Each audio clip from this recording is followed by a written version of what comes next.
ഇവിടെ വന്നിട്ട് ബാക്കിയുള്ള കൂട്ടുകാർ പിള്ളേർ ഇന്ത്യക്കാരുടെ ഇൻഫ്ലുവൻസിലൊക്കെ പെട്ട് അങ്ങോട്ട് ചാടാം ഇങ്ങോട്ട് ചാടാന്നൊക്കെ ചിന്തിച്ച് പോയി കഴിഞ്ഞാൽ നമുക്ക് തന്നെയാണ് നഷ്ടം. ഇവിടെ വന്നിട്ട് നമുക്ക് അങ്ങനെ ഫ്രണ്ട്സൊന്നും ആയിട്ടില്ല, കുറച്ച് പേരെ അറിയാം. വന്നിട്ട് കുറച്ച് ദിവസമായിട്ടുള്ളൂ. ഇനി കുറച്ച് ദിവസം ആയിട്ടുള്ളത് കൊണ്ട് നമ്മൾ സേഫ്. എന്നറിയോ, ഞാനിപ്പോൾ ഈ പറയുന്ന കാര്യങ്ങൾ നിങ്ങൾക്ക് കേൾക്കാൻ പറ്റും. കുറച്ചുകൂടെ കഴിയുമ്പോഴത്തേക്ക് നിങ്ങൾ എന്നെ കാണത്തില്ല. അപ്പം പിന്നെ ആരേത് അതൊക്കെ എന്തെങ്കിലും ആട്ടെ, മാം എങ്ങനെ പറഞ്ഞു, ഞങ്ങളുടെ കാര്യം ഞങ്ങൾക്കല്ലേ അറിയുള്ളൂ. പക്ഷേ കുട്ടികൾ ദയവ് ഇത് ശ്രദ്ധിക്കേണ്ട ഒരു കാര്യമുണ്ട്. 2 സബ്ജക്റ്റ് ഫെയിലായ പറഞ്ഞു വിടും. ഇത് നിങ്ങളുടെ കൂടെ ഇരിക്കാൻ പോകുന്ന അല്ലെങ്കിൽ ഇവിടെ ഉഴപ്പി നടക്കുന്ന മലയാളി പിള്ളേർ വന്ന് പറഞ്ഞു തരത്തില്ല. എനിക്കോ എന്തായാലും പണി കിട്ടിയെന്ന് അവനോട് കിട്ടട്ടെ എന്ന് വിചാരിക്കും. മനസ്സിലായി? അപ്പോൾ ആ ഒരു അവസ്ഥ ഒരിക്കലും ഉണ്ടാവരുത്. അങ്ങനെയാണ് മിക്ക യൂണിവേഴ്സിറ്റികളും എന്താകുന്നത്, ഈ കുട്ടികളെ എക്സ്പെൽ ചെയ്യാനായിട്ട് ഫോഴ്സ്ഡ് ആവുന്നത്. അപ്പം അത് നമ്മളങ്ങനെ ചെയ്യേണ്ടത്. നമ്മൾ വന്നിരിക്കുന്നത് സ്റ്റഡിക്കാണ്, അതോടൊപ്പം സ്കോളർഷിപ്പ്, അതോടൊപ്പം ഇൻറ്റേൺഷിപ്പ്, അതോടൊപ്പം നമ്മുടെ പാർട്ട് ടൈം, ഇതൊക്കെ ചെയ്ത് അന്തസ്സായിട്ട് മുന്നോട്ട് പോകുന്ന ഒരുപാട് കുട്ടികളുണ്ട്. പക്ഷെ മോസ്റ്റ്ലി എൻ്റെ കുട്ടികളാണ് മറ്റു യൂണിവേഴ്സിറ്റികളൊക്കെ നോക്കിയാൽ. അപ്പം നിങ്ങൾ ചെയ്യേണ്ട കാര്യം അതാണ്. അല്ലാതെ ഉഴപ്പാൻ ഉദ്ദേശിച്ചിട്ടുള്ള സ്റ്റുഡൻസാണ്, പഠനമല്ല നിങ്ങളുടെ പ്രൈമറി ടാർഗറ്റ് എന്നുണ്ടെങ്കിൽ വേറെ ഏജൻസി കോണ്ടാക്ട് ചെയ്യണം ദയവ് ചെയ്ത്. കാരണം നിങ്ങൾ ജെനുവിൻ ആണെങ്കിൽ മാത്രമേ എനിക്കും നിങ്ങളുടെ ഇപ്പം നമ്മുടെ കൂടെ ജോർജ് ഇരുന്നു, പുള്ളിയോട് നമ്മളെ സംസാരിച്ചു. നിങ്ങൾ പഠിക്കുന്ന പിള്ളേരായതുകൊണ്ട് അപ്പം ഒരു സെമസ്റ്ററോടെ കഴിയുമ്പോഴത്തേക്കും നിങ്ങൾക്ക് എന്തെങ്കിലും ഒരു ആവശ്യം ഉണ്ടെങ്കിൽ എനിക്ക് ഇവരുടെ അടുത്ത് പോകണമെന്നുണ്ടെങ്കിൽ നിങ്ങൾക്ക് എന്തെങ്കിലും ബുദ്ധിമുട്ടല്ല, നിങ്ങൾ ക്ലാസ്സിൽ കയറുന്നില്ല, നിങ്ങൾ കറക്റ്റായിട്ട് ചെയ്യുന്നില്ല എന്നുണ്ടെങ്കിൽ എനിക്ക് നിങ്ങളുടെ കാര്യത്തിനൊന്ന് ഹെൽപ്പ് പോലും അവരോട് പോയി ചോദിക്കാൻ പറ്റില്ല. അപ്പം നാട്ടിലുള്ള ഏജൻസീസ് എന്ന് പറഞ്ഞു കഴിഞ്ഞാൽ അവർക്ക് നിങ്ങൾ കയറിപ്പോയി ഇല്ലേ, പിന്നെ കഴിഞ്ഞു, പിന്നെ നിങ്ങളെ വിളിയില്ല, പറച്ചിലില്ല, സംസാരവും ഇല്ല, പിന്നെ എന്താ ഒന്നുമില്ല. അവർക്ക് അടുത്ത കുട്ടികൾ വരും. പക്ഷേ ഞാൻ നിങ്ങളിവിടെ വർഷങ്ങളോളം കാണേണ്ടതാണ്, നമ്മളങ്ങോട്ടും ഇങ്ങോട്ടും ഇറങ്ങുമ്പോൾ കാണേണ്ടതാണ്.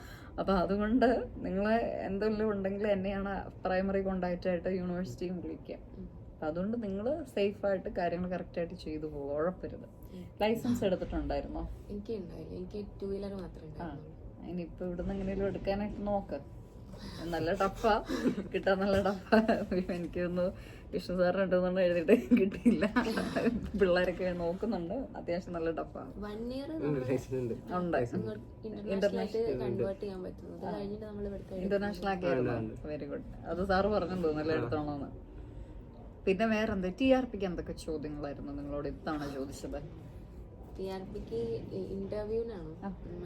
Migration department. ഫസ്റ്റ് നമ്മളെ പ്രൈമറി ഇന്ത്യൻ്റെ കോഴ്സിന്റെ കുറച്ച് കാര്യങ്ങൾ ചോദിച്ചു.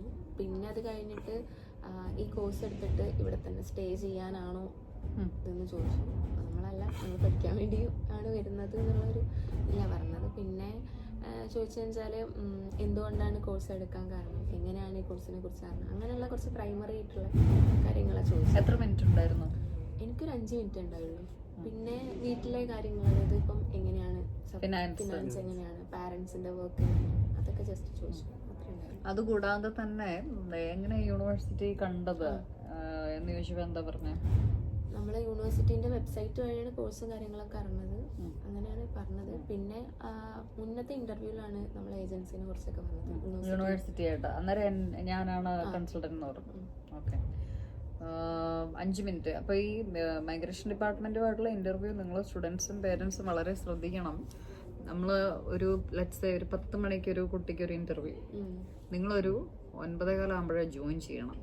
കാരണം എന്ന് വെച്ചാൽ ലിത്വേനിയൻ സമയത്തിനെ പറ്റിയാണ് ഞാൻ പറയുന്നത്. ഇപ്പോൾ 3.5 മണിക്കൂർ വ്യത്യാസമുണ്ട്. എന്തുകൊണ്ടാണെന്ന് പറഞ്ഞു കഴിഞ്ഞാൽ ഇവിടുത്തെ ടൈമിങ് ഇപ്പോൾ 4 മണിക്ക് അല്ല 5:30 നിങ്ങൾക്ക് ക്ലാസ് എന്ന് പറഞ്ഞാൽ നിങ്ങൾ 5:15 ആകുമ്പോഴേ ക്ലാസ് കയറി ഇരിക്കണം.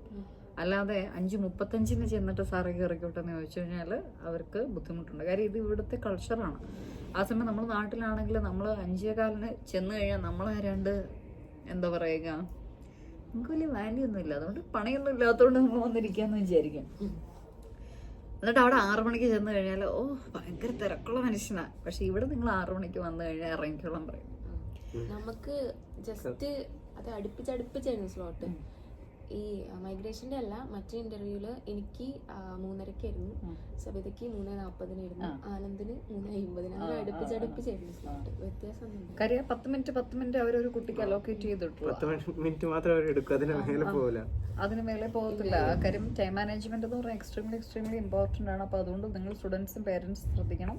യൂണിവേഴ്സിറ്റി ഇന്റർവ്യൂ ആണെങ്കിലും മൈഗ്രേഷൻ ഡിപ്പാർട്ട്മെന്റ് ഇന്റർവ്യൂ ആണ് എന്നുണ്ടെങ്കിലും മസ്റ്റായിട്ടും നിങ്ങളുടെ സൈഡിൽ നിന്ന് 1 മിനിറ്റ് പോലും ഡിലേ ഉണ്ടാവരുത്. പിന്നെ ക്യാമറ ഇവരിതെല്ലാം റെക്കോർഡ് ചെയ്യുന്നതാണ്. അപ്പം ഈ റെക്കോർഡ് ചെയ്യുമ്പോഴത്തേക്കും ഈ റെക്കോർഡിങ്ങിൽ ഇതെല്ലാം പതിയും. അപ്പം അതിലിരുന്ന് കള്ളത്തരം കാണിക്കുവാനോ അല്ലെങ്കിൽ പുറകിലിരുന്ന് വേറെ ഒരാൾ പറഞ്ഞു തരുവാനോ ഒന്നും ഒരിക്കലും സാധിക്കത്തില്ല. അപ്പോൾ ജെനുവിനായിട്ട് ഇതൊക്കെ ചെയ്യണമെന്നുണ്ടെങ്കിൽ ഇംഗ്ലീഷ് ലാംഗ്വേജ് പ്രൊഫഷൻസ് വേണം.